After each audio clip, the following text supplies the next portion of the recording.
उमरगा तालुक्यातील एनेगूर येथील परमहंस शिक्षण संस्था संचलित असलेली कॅप्टन जोशी स्मारक विद्यालयातील तब्बल 17 विद्यार्थ्यांना उलटी, मळमळ आणि अशक्तपणाचा त्रास जाणवल्यामुळे विषबाधा झाल्याचा संशय व्यक्त करण्यात येत आहे।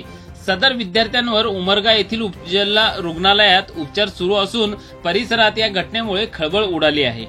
प्राथमिक माहितीनुसार विद्यार्थ्यांना मागील काही दिवसांपासून डोकेदुखी, मळमळ, उलट्या यासारख्या तक्रारी जाणवत होत्या।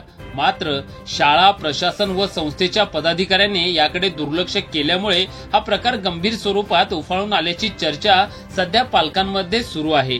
दरम्यान आरोग्य विभागाच्या अधिकाऱ्यांनी तातडीने शाळेला भेट दिली व तपासणी सुरू केली असता शेवटचे वृत्त हाती येईपर्यंत आणखी 3 विद्यार्थ्यांना त्रास झाल्याने त्यांनाही रुग्णालयात दाखल करण्यात आले आहे। त्यामुळे विद्यार्थ्यांची संख्या वाढण्याची शक्यता व्यक्त होत होती व अद्यापही आहे। शाळेमध्ये फिल्टर पाण्याची योग्य व्यवस्था नसल्यामुळे आणि पोषण आहार व स्वच्छतेकडे दुर्लक्ष झाल्यामुळेच हा प्रकार घडल्याचा संशय पालक आणि ग्रामस्थ व्यक्त करत आहेत। या घटनेनंतर शाळेतील पिण्याचे पाणी, पोषण आहार व स्वच्छतेच्या व्यवस्थेवर प्रश्नचिन्ह निर्माण झाले आहेत। तसेच विद्यार्थ्यांची वैद्यकीय तपासणी करणे आणि योग्य ती काळजी घेणे अत्यावश्यक असल्याची मागणी पालकांकडून होत आहे।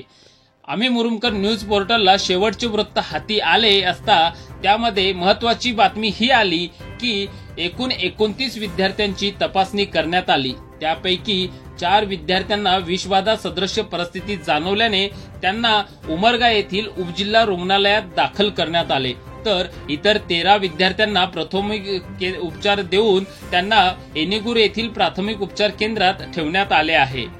यावेळी शिवाय मुरुम शहर व परिसरातील सर्वच प्रकारच्या बातम्या पाहण्यासाठी आम्ही मुरुमकर यूट्यूब न्यूज पोर्टलला सबस्क्राइब करून लाईक, शेअर, कमेंट करायला विसरू नका। एनेगूर येथील प्रतिनिधी योगेश पांचाळ। धन्यवाद।